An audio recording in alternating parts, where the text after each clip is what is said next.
And start. Sam, welcome back. You're on the floor again. Back on the floor. Back on the floor. Where the hell did I put my Back on the protein shake? floor.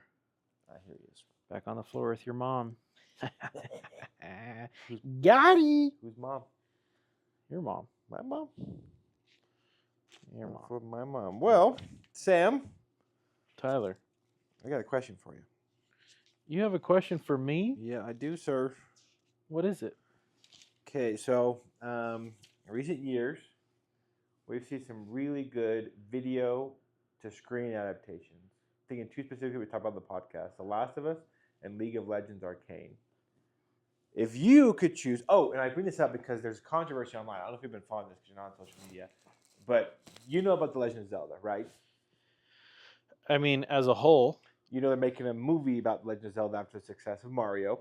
It's live action. No, I have not. Supposed to come out in 2027, and they casted someone, or there's rumors that they've casted Princess Zelda.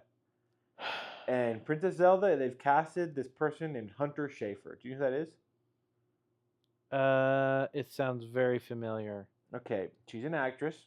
Was she in Euphoria? Yes, I think so. Let me check real quick. I believe that she was. I have not seen Euphoria. Is it any good? I haven't seen Euphoria either. Hunter. I can tell you. Stand by. I started it and it just wasn't. This wasn't your thing. Wasn't my jam. She's in Euphoria. She's in the Hunger Games, the most recent one that they did with President Snow. She looks almost exactly like Princess Zelda. She looks about as close as a real life elf as you can get in life. Yep. And people are freaking out about it.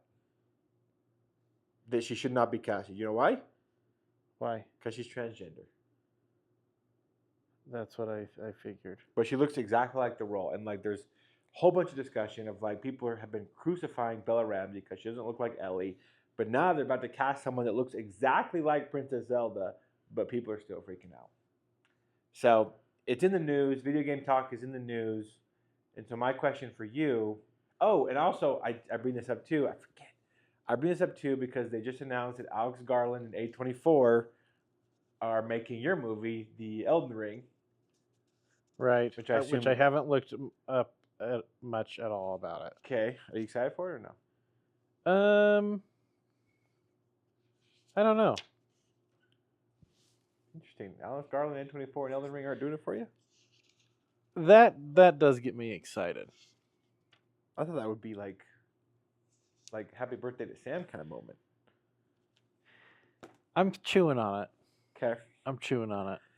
But the fact that it does have Alex Garland attached, I am much happier about that. Okay. Good. Okay. Well, that's happening. So my question for you is, if you could see a video game adapted to TV or movie, which one would you like to see? If I could get a video game adapted? Yeah. I'm looking over here at my game collection. My game collection. I mean,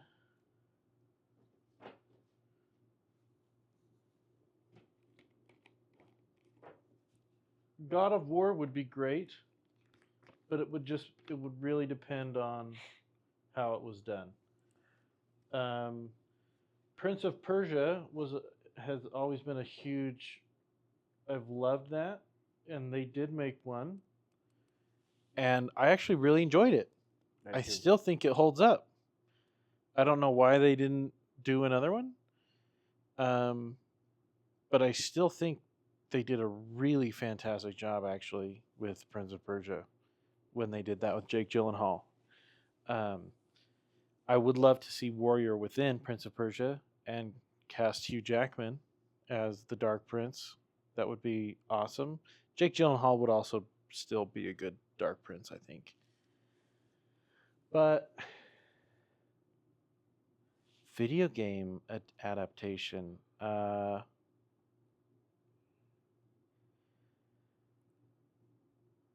wish they would do a Halo one that was good. Did you watch the one on Paramount Plus? I started and I stopped it really fast. That's so sad. Like that was such a missed opportunity. Yeah.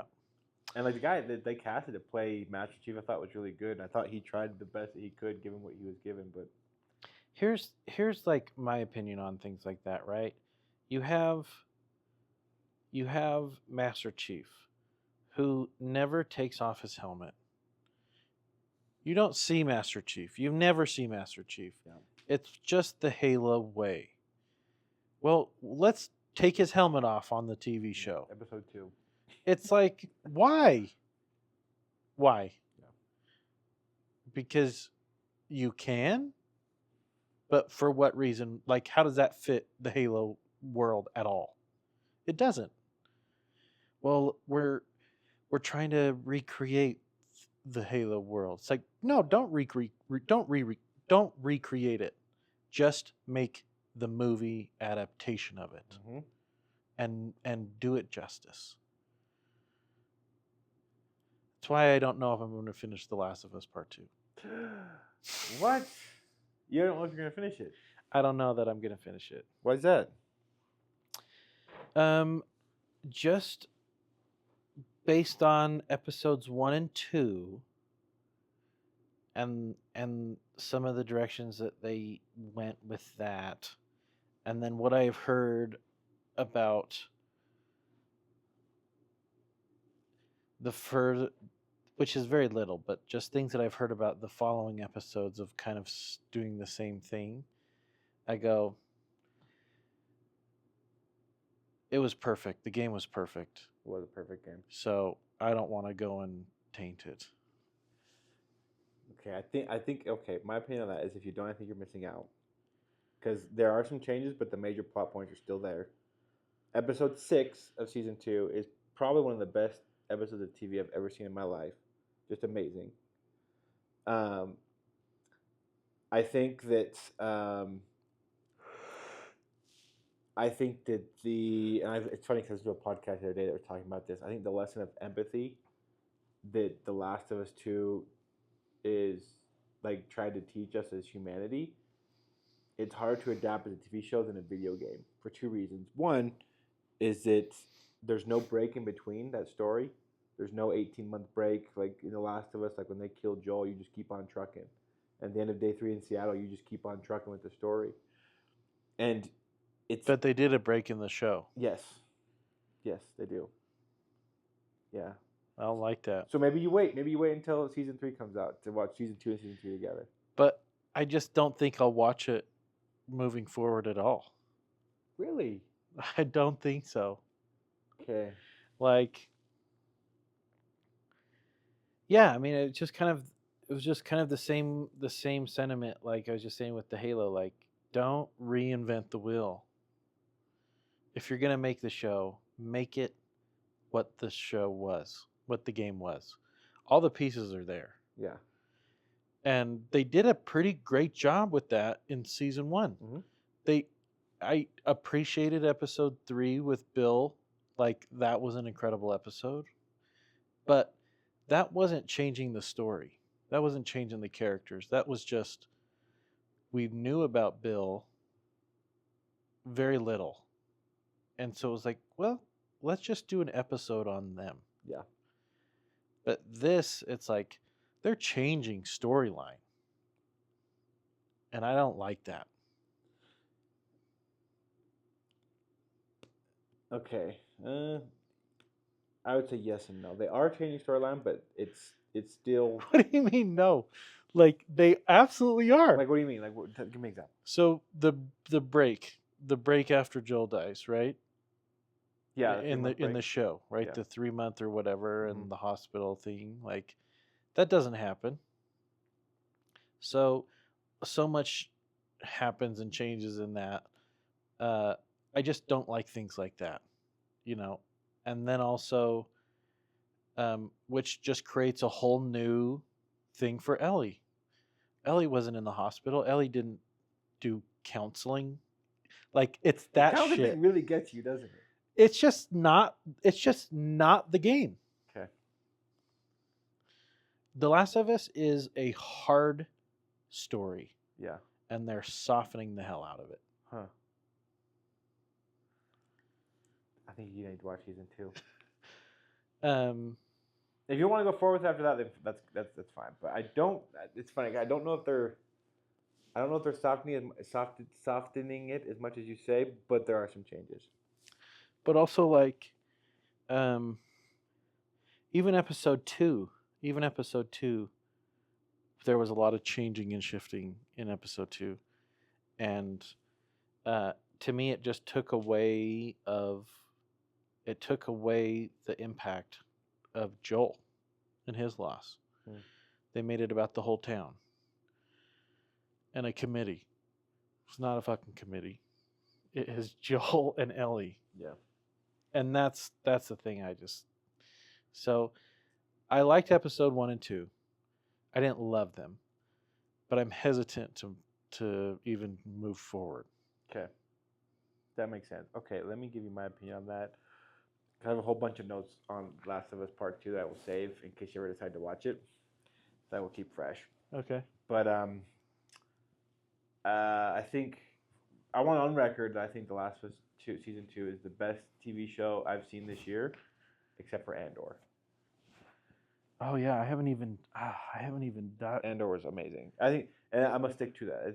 It's the best TV show. That show saved my life. The Last of Us did. I could not tell you the joy I got every Sunday when it came out. And I think it's the best TV show I've seen this year, except for Andor, which I don't think we'll ever see something like Andor again in our lifetime, of a story like that that's made like that meets our current moment. It was just the year and a half delay they did with that. It had to have been like something spiritual or something to have it coincide with the moment that we're currently living in. So I should probably watch Andor season 2 like now. Yeah. It's split up. It came out when we were watching it. It's 12 episodes long, and they give you 3 episodes a week, which I thought was the best way to do it. I think most TV shows should do that going forward, to where it's a shorter time to where you have to talk about it, because I know they do it like week after week, so people talk about it longer.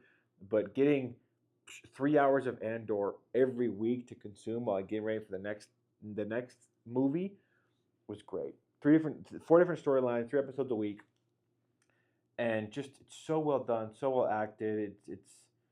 It's human. It meets our current moment that we're living in just so perfectly in a way that's almost scary. That I couldn't, in good faith, put The Last of Us I love so dearly above it, just because it's about as perfect of TV as I've seen Andor. Huh. That being said, The Last of Us Part 2, I think that the creators, specifically Neil and Craig, who I trust deeply, I think they realize that this is going to be so much harder to adapt than the video game, because it's longer. And from what I understand, they didn't have the money to make this into like a 19-episode season 2 to tell the story all at once. The loss of Joel is felt in the game. It's felt a lot more so in the show because it's Pedro Pascal. Like, you don't kill someone that's that in demand right now, where we can't even go to the theater without seeing him in a trailer in the movie we're seeing. It's just hard to move on from that. And the lesson of, I think, patience, for one, to where, like watching the dialogue of this show was like, well, why hasn't Ellie killed Nora yet? Like, that happened in the game. It's like, yeah, but we're in episode 3. Give it time. She'll kill who she needs to kill. You just gotta give it time. People were so mad about the loss of Joel and Pedro, they wanted these people to die right now. In the game, you could do that, because the game you could fucking sit down and be like, I'm gonna work this way until I find Abby and beat her skull in, right? You can do that in the game, and the TV show doesn't let you do that. It makes you wait.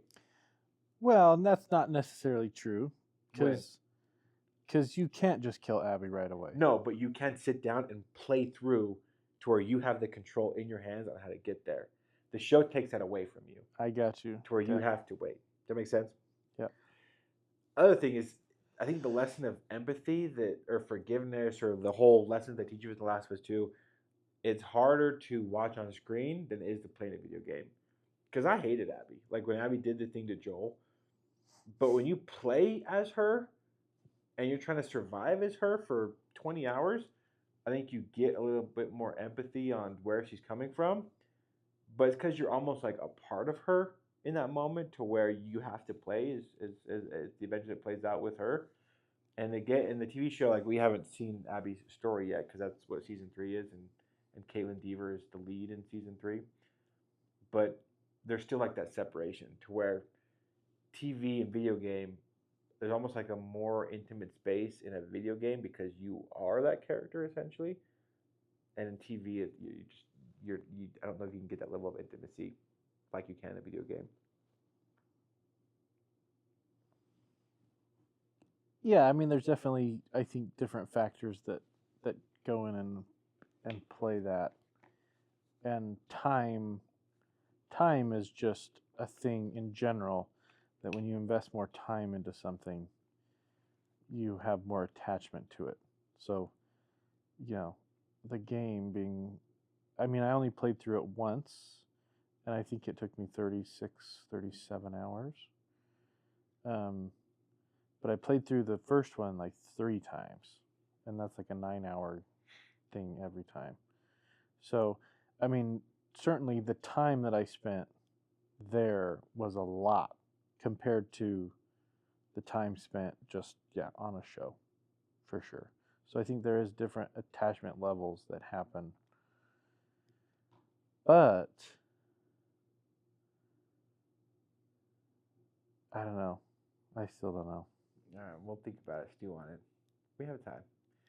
We have but one thing I don't think, because I do trust Neil. I think Neil is one of the most brilliant creators that exists in the world. But I disagree with their discussion they're having currently to extend it into a season 4. Like if you're gonna do season 4 with The Last of Us Part 3 that comes out in the video game, great. But The Last of Us ended in a spot where now we're going to Abby's version. Like I think you need to do that story, and then the ending. Make it 3 episodes. Do the ending, which is I think the most impactful of that whole story. Don't push that out. Make people wait potentially like 3 years from the time that Joel is killed to the time that you actually get your showdown with Abby in Santa Barbara. Don't make that a 3-year journey. Don't make that a 3-year wait. Put it in season 3. Yeah, I mean I think that's just the tricky part is the timeline in which they're trying to do it and how long that it's going to take.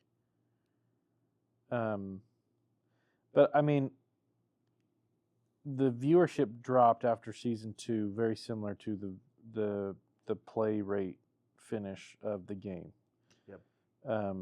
So even if you have viewers that didn't play the game, that loved the show, and then got the show, and then Joel gets taken out right away, they were just like done. The majority of them I don't think are coming back. No. But then the ones that are sticking around, it's going to be a harder time to stick them around, to have them stick around. And I just don't think you're ever, because of the time that it's going to take to flesh out the whole story of season 2 from both characters' point of views, Abby's and Ellie's, I just don't think you're going to have the same effect of empathy from viewers towards Abby. Yeah, I think the viewership on the television show will just always hate Abby regardless, because right away she does this thing. There's nothing that attaches us to her at the beginning of it. She does this thing right away, and then we have to wait 4 seasons until that's resolved. They can't do that. It's just not going to happen. No, I think they need to do it next season. They need to ask HBO for the money to do 15, 16 episode season and come to resolve at the end of that season. See, I don't remember. You tell me how. Did we see Abby go into the room where her father was in the show? Yes. At what point did we see that? Episode 2. But we saw her in episode 1. Yes. See, in my opinion, if you wanted to have any sort of feelings in a positive manner towards Abby. It was, you go back and you start with her wandering through that hospital and finding her father dead. And then just the devastation that caused. And then, boom, get out of it. Now there's the connection to this audience that goes, oh my gosh, this girl, this was her father, right? So there's already empathy. But now, like, everyone hates her because of really what we got from the get-go of, like, I hate him and I'm going to find him and I'm going to kill him. And then she does. Yeah. I just don't think there's like, the point of no return has been crossed. I think from a TV show viewership point. Yeah. You know, it's I was listening to a podcast on the way back from Boise yesterday talking about the next season, and these two podcasters were talking about just like forgiveness, empathy, like trying to see someone like on the other side of the aisle. And in the video game, like I don't know how your experience was playing for the first time, but the second time is where it hit me most. I was playing for the second time recently. You play all the way through with Abby, and like you just don't like what she does, but you kind of get why. You don't know if you do anything different if you were in her shoes. She protects this kid from like the Seraphites. So all it has like all this big adventure, and she gets caught, and you're in Ellie, and you find her getting crucified. She's been starved. You cut her down. She's trying to get away with Lev, and then you're like, no, we're gonna fucking have a knife fight right now, and I'm gonna kill you again. And it's like I don't know the reason, but the second time I was playing that, I was like, just let her go. Like, let her go, man. Like, this is just, it's not worth it. It's costing you more than I think what you have to give. And you have like this knife fight that you're forced to do in the ocean. The music, it's like a heavy cello, and you're just like, I can't believe I have to do this right now. And the game like makes you do it, and you the way the game does it, like at least for me, like it gave me enough of like a, I don't know, something where it's like, just let her go. Like, she suffered enough. Like, just let her be. The cost is too high. And the podcast I was listening to was like, that is not going to be received well in our current moment, because in our current moment, it is so like, you are on that side, I am on this side. If you are not on this side, you are my enemy. And to a moment like that where you have to extend some kind of forgiveness, some kind of empathy, some kind of whatever, like. And when Ellie lets Abby go, that is going to break the internet, because people are not going to want that to happen. No, and I mean, the game's just already divisive as it is, and so, you know, there's just no winning. There's no winning. There isn't, but it's also a good. That's also a good lesson of like The Last of Us. It's like, what does it look like to win in this world? I don't think winning exists. Yeah, I don't think it does either. Like, that's not the point. Like, and I don't think empathy. Like, I think the game, you either had empathy or you didn't have empathy. Like, the game doesn't bring you empathy. I think you as a human being bring the empathy. And I think the game is just about revenge and the consequences of revenge and hatred. It's not the opposite. It's not, well, what would happen if we just forgave? It's like, no, that's not the world we live in or that we're exploring. It's, how far does this pain go? Yeah. And there is no end. There is no happy ending. Like, it's not a happy ending. Yeah. The quote that I had written down for our episode The Last of Us, but I'll mention it now, was, if we ever get there, is it's Neil Druckmann. He's talking about The Last of Us Part 2 and just how divisive the show is, how divisive the game is. And I will stand on this hill that I think The Last of Us 2 is one of the top 5 video games I've ever played. I think it's better than Part 1. And he was saying, he was like, that's the whole point, is that there's You can change the difficulty setting to find more bullets, to make enemies hit you a little less hard. There's there's difficulty settings to make you run faster, live longer, but there is no difficulty setting in the game for your level of forgiveness that you bring to the story. And I was like, God damn, that is a fire quote, because like, you can have all the freaking bullets in the world, you can survive the whole game, but you cannot change what happens and then what happens after. Yeah. And I was just like, that's why I'm like, that's why I trust how I trust him in the story that he's trying to tell on HBO, because his level of thinking for this story, I just think is just on another level of just like, who says something like that? Where it's like, you can change difficulty settings, but the amount of forgiveness and empathy or vengeance that you bring to the game, there's no difficulty setting for that. I can't control that. You can't control that. You are the one that brings that to the game and the experience. Yep, 100%. And I just think that is where they're starting to change the television show, that they're trying to find ways to bring those things in when they weren't there to begin with. Yeah. It's almost like putting a little too much faith in the audience. Yeah. You know what I'm saying? For sure.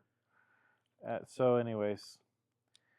It's funny because like you bring up this and like that with the video game adaptations, and we just got to talk about The Last of Us. It's funny. I know. Well, Thunderbolts. Yeah, let me give you my answer real quick though. Okay. My answer is BioShock. You ever play BioShock? I love BioShock. Okay, I think that's going to be, whenever it comes out, I think it's going to be a great video game adaptation. I think the whole concept of addiction in it, I think the utopian society under the sea that went to shit is going to be great. Like, I'll be interested to see who actually takes that story. Guillermo del Toro should take BioShock. Dude, he BioShock. would be so good. He's so like the concept of like the big brothers and the little sisters, the mutated like half, the splicers, the violent inhabitants, the guy that has the mind control, just the beauty of watching a utopian society go to rot underneath the ocean. Like, the cinematography in that is going to be pristine. Yeah, that BioShock would be. I didn't play it past the first one, but the BioShock 1. I didn't either. BioShock 1, man, incredible. Yeah.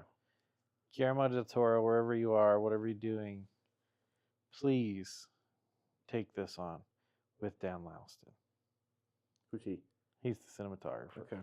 All right. For Shape of Water and Pan's Labyrinth and John Wick. Okay. Okay, that's my pick. So now we can go on to. That's great. Thunderbolts. That's a good one. That is a good That's a great one. Yeah, I thought, because like it's happening more often. You know, like God of War got picked up by Amazon Prime. They're gonna kick out, I think, a show in a year and a half or something. Fallout Season 2 is coming out the end of this year. I think people are starting to like crack the code on how to make a good one. Arcane was like, that is a pretty obscure game. It has a very niche audience. It turned into one of the best Netflix series of all time. Like, I think people are starting to figure it out. And so there's all these debates online of like, what's the next one that's gonna be like elevated? And BioShock is one that is universally clamored for. Yeah, BioShock would be great. Okay. That's a good one. That's a really good one. Nice. All right, bro. But Thunderbolts. Thunderbolts. Finally, we're back. Back. We're back making a movie that happens to have superheroes or villains or however you want to view them. That's meaningful. Has some heart to it. So you liked it. I fucking loved it. Okay, tell me why you loved it? Like, I was so like, here's a story, buddy. When Sam went Zero Dark 30, as Sam does when he's on a shoot, I went and saw Thunderbolts without him. And after our last experience, because Sam trusted in me and I fucking let him down with Captain America: Brave New World, where he was disappointed. We shit on it for 2 hours on the podcast, which was fun. And I was like, I'm gonna invite him to Thunderbolts, but maybe he just won't come. And you came. That's what she said. And you liked it. I loved it. There's a few. I mean, it has kind of some of the campy superhero stuff, that comedy that I don't care for, but I really enjoyed the film as a whole. I loved what the film was exploring, the ideas and themes that it was exploring. It felt so human and grounded, even though it was a superhero movie. And like my favorite scene of the whole film is when Florence Pugh and David Harbour are underneath that bridge, and she's just going off of like how alone she is, and that whole conversation that she has, and it just, I mean, I'm getting the chills thinking about it. What she says? She says, "I think like, Daddy, I'm so alone. I I look at my phone all day. And I go to work and I drink and I do it all over again." Something like that. Yeah, and and just like her performance, and just, it embodied depression, and it embodied mental, uh like the mental fog and the mental illness that depression, anxiety, bipolar, like all of those things. It was just expressed, and it wasn't judged. It wasn't defined. It just was, here's where I'm at, and I have no idea where I'm at, and I'm so lost, and I don't know how to escape from this. And then you have him, and he shows up and he goes, I'm not good at this shit, and I'm late, and I don't know either, but I'm here right now. And like, like, can I do anything? Like, I love you. And it was just so pure. That whole interaction was so pure that just feels like it's missing. Like, those things are just missing, I think, in our modern society right now.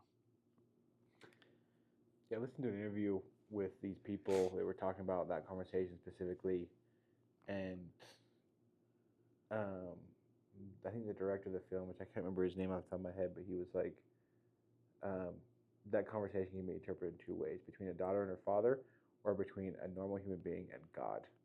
Because I've heard those conversations told the same way when it comes to like people praying to God of like, man, I'm so lonely. All I do is work and look at my phone all day. And God, it's just because like she's such a badass. Like she does, like it started the movie, like she jumps off a building and she does this mission in Malaysia and all these different things, and then she goes and she seeks some kind of like support from Red Guardian, from her dad, being like, hey, help me understand how to do this because I don't want to do this anymore. She's just burnt out. And like I just recently talked to, like we listened to the podcast with like JC when he came and talked about Sweet Molly and depression, and how it just hits you at weird times, you know, like just you can't control when it hits. It's kind of a fog that you get in sometimes. And you talked about it on the podcast. I thought Florence Pugh did a great job of like talking about it and representing it on screen. And it reminded me of like the time where my depression like hit really hard out of nowhere too. I just got back from a trip from South Africa, where I had this amazing trip where I got to like see lions for the first time, like in the wild, and travel like that part of the world. And I got to my apartment and I sat down in my recliner and I started watching TV, and like just something hit me. And it was like this deep, deep sadness to where like in my apartment, if you've ever been in my apartment, I have a recliner, I have a chair that seats two, I have a chair that seats three, I have a table in the back that seats two, and then I have a counter that seats 2.5 comfortably. And I got really sad. I thought to myself, why the fuck do you have an apartment this size with chairs in this room? Like, you'll never fill this place. Like, you'll never, like, not enough people care about you. You don't have enough friends to, like, have a party here and have every single one of the seats filled. Like, why do you have so many chairs in this house where people can come and sit comfortably and watch TV? You'll never fill it. And, like, that hit me for, like, 2 days. Like, that thought, like, in my head of, like, why is my apartment so big? Like, why do I have 2 extra couches when, at best, I've got myself and one other person in there at best? And it came out of nowhere. it came out of nowhere, and it was just like this weird feeling. And I thought about, like, the Black Widow in this movie, Florence Pugh, where she does some really cool stuff in this movie, and she's just so kind and gentle with Bob specifically. And there were moments in this movie where she just totally let her guard down, and she was expressing what she was feeling. And I thought that it was at its most vulnerable and pure in that conversation with the Red Guardian. Yeah, man, it was just it was it was very refreshing, and it just wasn't spectacle. And they weren't trying to, like, I think, make spectacle. I think they were just taking this idea of, here's a group of misfits that don't view themselves in any good light, which perpetuates the problem in the cycle. And it's like you have to break out of that cycle to even see on the outside. And sometimes, like, it's recognizing what you're going through in someone else, like with her and Bob. Like that whole conversation that they had at the very beginning, where I think it was like, for her, the first time she'd stepped out of her own mind in a long time. And she saw, it was just like, I know what you're experiencing, like going through. Like, just get through this moment, Bob. That's it. Just get through this moment. And then after that, whatever, go do your thing. But right now, we're just gonna get out of here. And I think sometimes that's all you can do in these moments, like these moments that you had, where it's just like, if you stay in that for too long, it's going to be harder to escape. And just like the rooms that they go and explore in the Thunderbolts, when they're in the darkness, and we create all of these memories, or we have these moments that we go back to, or we store them, and it's too painful to face it, so we just find a room where it's quiet, where It's not so bad. it's not so bad, right? But that's the worst thing that you can do, is just go and sit, alone. But I love the idea of, like, the only way out is through. There's no shortcuts. It's no like, this one thing is going to fix it. It's, you just have to go from room to room to room until you finally get the room that's the cause of it all, and you make it through that door, and then you're out. And it can suck you back in, but yeah, you can't run from it, you can't hide from it. You just have to look at it head on and have a conversation with it. And I think that is what this movie did such a good job with, is it was just like, we're not running from it anymore. We're not even judging it anymore. Like, when Bob is starting to beat himself up, thinking that if he just kills this side of him, then he'll be free. And it's not that. Like, that side of you is just as much of you as the good side of you is. And it's not trying to kill it. It's not even judging it, right? It's just holding it and saying it's going to be okay. I just thought that was such a profound way that this film just explored this heavy theme and idea of the darkness in our minds. Bob character, man, he broke my heart. Like he like, the first time he broke my heart was when he's talking to Florence Pugh, and she's like, you can't stay behind, like, you'll die, And he's like, well, it's okay. and she's just like, I don't know what her reaction was. If it's um, like she really just gets a lot of sympathy from in that moment. 'Cause I think she's been in that spot too, where like, oh, let's stay behind. Like if I stay here, like no one can get hurt, and y'all are just better if I'm gone, right? Right. Um, so I love that scene. That scene just like it just broke my heart. The scene where he's like in the hospital bed and that the evil lady Valentina starts talking about his dad. And he's like, "Yo, you don't get to fucking know about that. You don't get to know about what my dad did." And the whole room shakes and like the conversation goes quiet. And then when he's in the void and he's sitting in that room, just found a room that's just not so bad. And Florence Pugh's character comes in, and he, she can hear she can hear the abuse going on. She can hear little Bob when he's like, "Hey, you stop picking on my mom," and then Bob's mom is like, "Shut up, Bob! You just make it worse." Like, there's no hiding at that point. Like, he's just sitting there, and he can hear it. She can hear it. He just looks at her, and he's just like, "Well, now you know, like why I'm like this." And like, yeah, he just the whole character just he just broke my heart because and like going through the rooms, like he did it with his buddies. Like that's what's cool. Is that like those rooms are just so every single one of them is just so horrific and he attacks, he attacks the void, like the bad part of him. He's starting to become, like the worst part of himself. And Black Widow comes up, and Bucky comes up, and the Captain America shows up, and they pull him back, and they're like, "Well, we gotta get out of here." And he's like, "Well, there's some other rooms too," and they're just like, "Well, let's go get them together. Let's go do them together." And so they take Bob through his trauma together, and like the chicken scene where like he was on meth, he had to work like some crap job to pay for his addiction. Like no one judged him in that moment. They were fighting a giant chicken. They just fought the giant chicken. They just fought it. No one's teasing him. No one's being like, "Why are you dressed up like a giant chicken?" They just know it's just don't ask questions right now. Like he's going through a lot, and they just they go through the chicken together.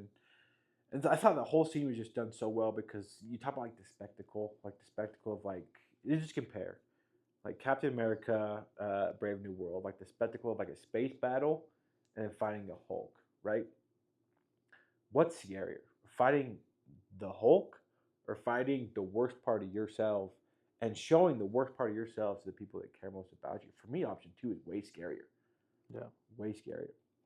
And so like that scene where like he's just like they come and hug him and they're like you just see him like just breaking down. There's no more hiding. Like the tears are flowing. His emotions are coming out. Like he can't hide anymore. He can't hold back his pain and the fact that like all these people are there, especially for Florence Pugh's character, the Black Widow, Yelena, being like, "You're not alone. Like I can't beat up the guy with you, but just let you know that you're not alone. You're here."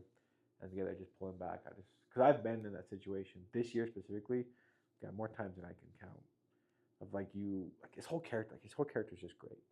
Like the sentry of he's when he gets his blonde hair and he's propped up as like the next Superman and he's just not comfortable. He's like, "I'm not comfortable what you're asking me to do. I don't like this. I don't like the way I'm dressed. I don't like what you're asking me to do." So then he goes back to where he's used to, which is in his trauma, and just like they have like this superhuman person, and it's the people that care about him most. They've seen like the parts of him that maybe aren't so pretty, and they still care, and they're the ones that pull him out. I just thought that whole scene was just like one of my favorite movies I've seen in a long, long time. Yeah. Yeah, it was really good.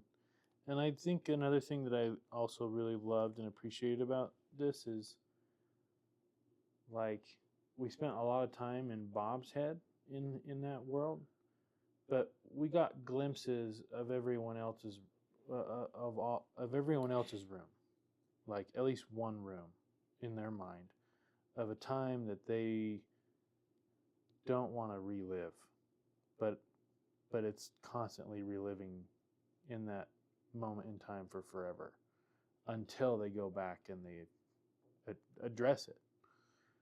And I think that's just the point of that was just like whether you are on a level like Bob is or you have it a little bit more put together, like regardless of that, we all have these rooms in our minds that dark shit has happened. And it doesn't matter if it's dark to anyone else. like it's dark to us, and it's scary, and those remain there and will always remain there unless we go through them. And I just think everyone can relate to that. It's not just those who really, really struggle with bipolar disorder or depression or things that really emphasize, those feelings of loss, self-loathing, being lost, like you don't belong, like your life doesn't matter or have any meaning. Like, I think all of us feel that to a degree, and others feel it much stronger. But the point is that we don't have to face it alone. And we don't have to be ashamed of what those rooms look like. Like, because the second we start to judge it and put that shame on, or judge it incorrectly and have that shame grow, then the further we bury that room or that thought or that memory or that experience, that we don't want to go back. So I just really liked what they did with this group of people that have just been in shitty situations and circumstances that has led them to make bad choices, and those bad choices have just perpetuated a cycle, and they're just trying to do the best that they can, Because Yelena, I think, tells Bob, like at the start of the movie, like, you push it down. Like, when you have those thoughts, you push it down, and then she comes back like 2 hours later, and she's like, "Yeah, actually, don't push it down. Like, you talk about it." And like one of the characters I really liked in this movie, which I didn't think I would like, is the Captain America. His name is U.S. Agent John Walker. And if you watch on Disney Plus, the Winter Soldier and the Captain America and the Winter Soldier, he's kind of like the new Captain America, but he becomes a bully and he kills somebody with a shield and is basically like becomes like hated even like within like the fandom. And it's amazing like what good writing can do for that character, because like Yelena gets on him pretty hard, and he's acting like an asshole the first hour of this movie, and then when Bucky tells John, he's like, "I know things have been hard for you since the wife and kid left," and he had been perpetuating this illusion that everything was okay in his life, and he was just an asshole because he was an asshole. And no one gave him a harder time for being an asshole than like Black Widow. Like when he was being mean to Bob, she stood up for Bob. And when she comes to find out that he's actually a miserable human being because his wife and kid left him, because his reputation has been ruined, like she just looks at him with just so much more empathy of like, God, like of course, like it's your trauma response. Like it's how you're responding to the things that have happened to you. Like I thought he was great. I thought his character was great. Who wouldn't be devastated by that moment to where you're supposed to be the next Captain America, and then your reputation is ruined. He's reading an article about himself in the Wall Street Journal. Like who wouldn't just internalize like what people are saying about you and become an asshole? Yeah. Yelena too. Like I think like one thing I forgot to mention, like the conversation that she has with with her dad, with God, like whoever she's talking to in that moment, is she talks about the drinking, she talks about the depression, she talks about looking at her phone all the time, but she also talks about she thinks about all the terrible things that she's done. And you go back to like that scene where she lures that little girl in the woods and that little girl is killed, and like I don't know about you, but like I think about that a lot, of like the people that I love most, like would they be better if they like hadn't known me, right? Like some of the people, like I won't go into like the stories in the podcast, but some people I really care about have really God, what's the right word, have suffered because of their relationship with me. And then sometimes you question of like, gosh, like that Black Widow scene of like this kid, like it was probably your friend, right? Like she'd probably still be alive if she didn't happen to be associated with the Black Widow. And part of my responsibilities was to prove that I could lure somebody in the woods so that somebody can kill her. And like obviously she dwells on that a lot, and like her hell that she was having to put through, like in the darkness, was having to relive that room over and over and over. When she tried to intervene, she couldn't intervene, and so she just she just kind of powered through it. And the way she got over it, I think, was she found Bob in his room where he's miserable as shit. And they were just kind of, that's just funny because they were almost kind of like miserable together until they weren't miserable anymore. Right. Like I know there's some kind of meaning in that that I'm missing or I'm not verbalizing correctly, but like I think it's just we talked about, I don't know if it was this podcast, the podcast we just did. I think it was this because we talked about The Last of Us, where what is happiness? Like what is being okay? What is like being settled? And I think a lot of like just being happy like in the current world in 2025 or in this current world we're living in is just finding some people that are going through stuff and just kind of going through our stuff together to where like our burdens aren't as strong as we think they are, or they're not as heavy because we're all sharing each other's burden. So like go back to the scene where Bob is fighting his void. Like he was losing that fight, right? Like it took the Winter Soldier, Captain America, all these different people coming and pulling him out of that to be able to like get free from that. I don't think that the void is any less strong.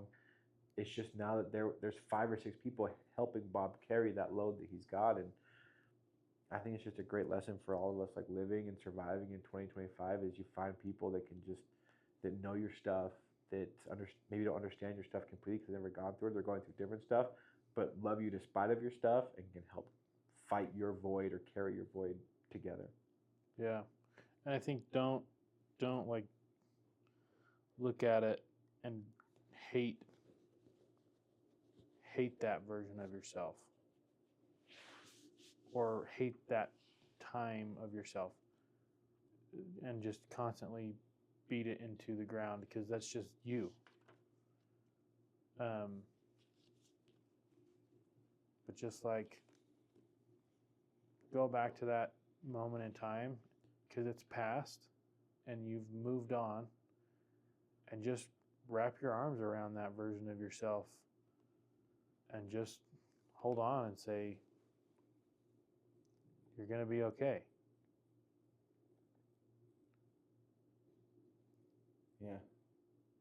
I think one thing that I think is universally true is that human beings will never talk in most cases. Like you'll probably like for example, I'll use me as an example. So I'm put you on the spot. I'll never talk about anybody the way that I talk about myself, like the way I criticize myself versus the way like I criticize other people. And so like Black Widow, like her scene again, like you talk about David Harbour, where she's describing all the terrible things she's done, how she's a drunk, how she's an addict, how she's depressed. I think she's the only one that looks at herself that way. Like obviously the group of Thunderbolts looks at her as a leader. They're asking her what they're going to do in every situation. Bucky looks at her probably as his second command. She's the one that at least has somewhat control of like the chaos that they're living in. And she looks at herself in a way that's very different than I think other people look at her. I think Bucky too. I think Bucky, people now see him as like the senator, the congressman, or whatever he is, the OG Avenger. Like the way they were like when he set them free. Like, okay, what are we gonna do now, Bucky? Like you know what you're doing. Like it's obvious that Bucky still like has questions about himself. Like there's a scene where in the TV show where he gets really mad at his therapist because the Black Captain America, Sam Wilson, gives up his shield. And the therapist is like, why did that annoy you so bad? Like, why did you care if Sam Wilson doesn't want to be Captain America? And he's like, because Steve Rogers picked him to be Captain America. And if Steve Rogers was wrong about him, it means he was wrong about me. And like in the whole like Marvel Cinematic Universe, like I know there's some people that say it's kind of collapsing on itself because there's so many different storylines. There's all these characters. There's a lot of studio interference, and all that is true. But you take it just like from a story standpoint of where the Winter Soldier started and where he is now to where like Steve showed up for the Winter Soldier, Captain America, when he was at his most vulnerable.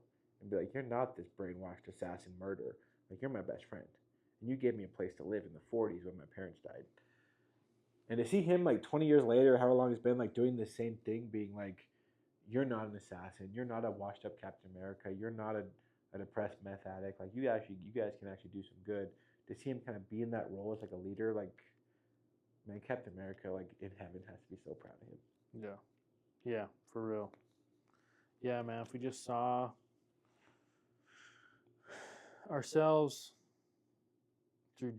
through kinder eyes. Yeah, and I think with Bob specifically, with like these are famous superheroes, right? Like Captain America, like the new Captain America, the Black Widow, people that have powers. Bucky specifically has saved the world from Thanos. Um, he's done all these cool things. He's a senator now. Like for him, like a hero just means something so different to him. Yeah. Which like they may have saved the world, but they saved me. And they saved me from myself. They saved me in this moment that was very intimate, that the whole world wasn't watching. Like that's one trope that I love, and we've talked about this. Is I love when heroes get to be heroes in a way that's not a spectacle, and they're not being cheered, they're not being celebrated by the masses, but they're being celebrated by a small group of people. To where, like the Logan fight in the woods, no one will ever know what Logan did for those kids in that moment. Yeah. In this scene, like no one will know what the Thunderbolts did for Bob, but for Bob, like that's what made them his heroes. That's what made them the new Avengers. That's what made them whoever, because they showed up for him in a way that wasn't a spectacle, where they weren't doing it to be seen or to get likes or to get comments or whatever. They did it because it was the right thing to do, and they saw someone that needed help. Which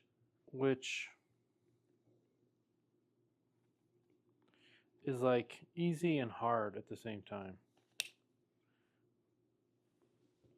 And I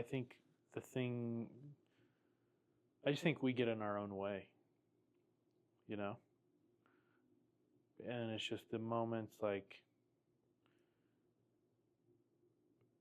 and how they portrayed Bob, where it's like he was in those dark moments, and then when he was out of it, it was like he had no idea where he was. Like, and I think that is a reality that some people experience more than others, and other people just kind of like, wait, Bob, like, you don't remember any of that? You don't know where we just were? And so I think yeah, it's just everyone is doing things at their own pace, and it looks different to each person, and we just got to have a little bit more empathy and grace towards that. I think there's times when it's good when there's a little bit of fire, right? Or there's just a little bit of like throwing some ice water over you, and it's like, wake up, like get out of it. But sometimes it's just, you could be on fire, doesn't matter. Like no amount of water is going to put that out. It's just kind of, I think, getting to a point where you can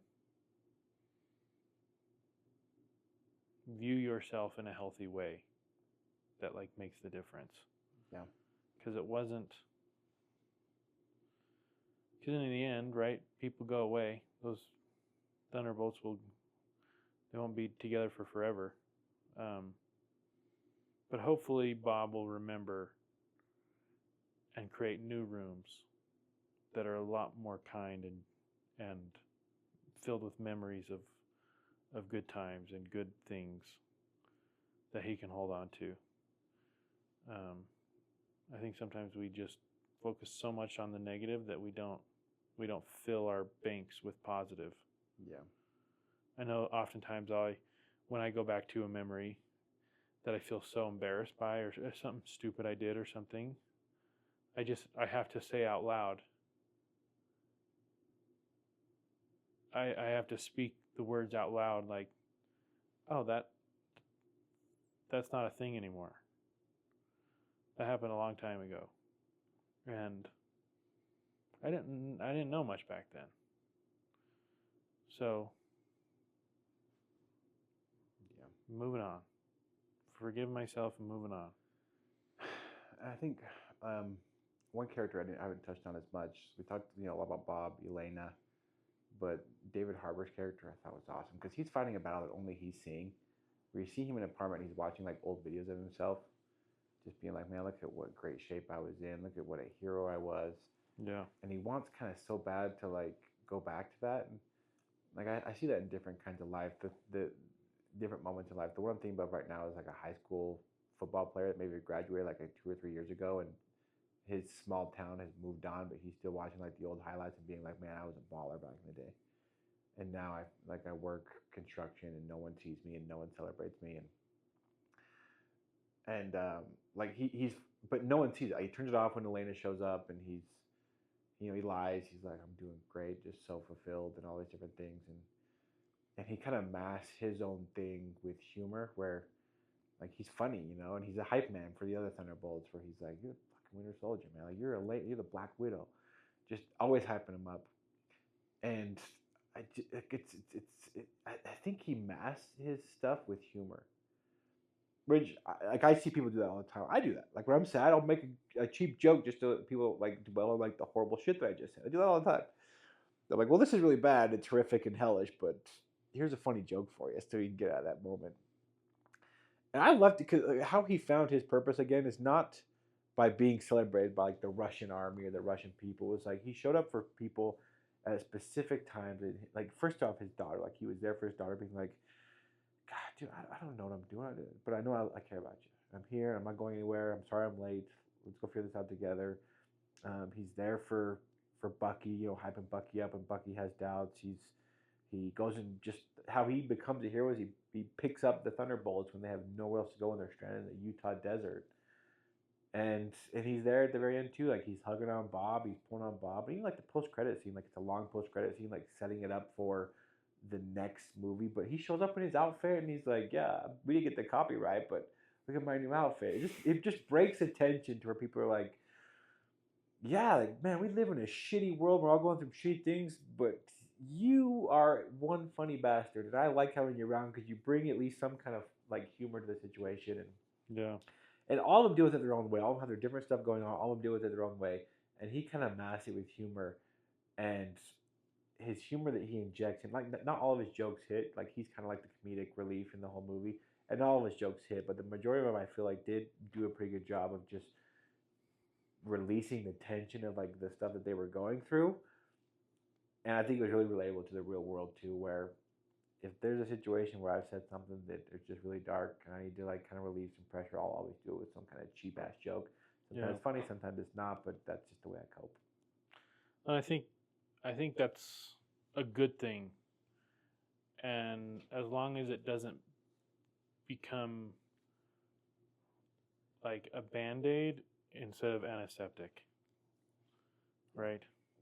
Where it's like, okay, we all have our own little coping mechanisms, but we also need to know exactly when it becomes detrimental to recovery or perpetuating the cycle, which is a tough thing. I think that everybody just has to figure that out, like more or less on their own. People can help around them, but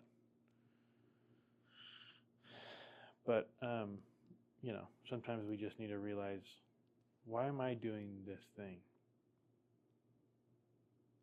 And if we don't have an answer, or an answer that is a healthy answer, it's like, well, start changing that.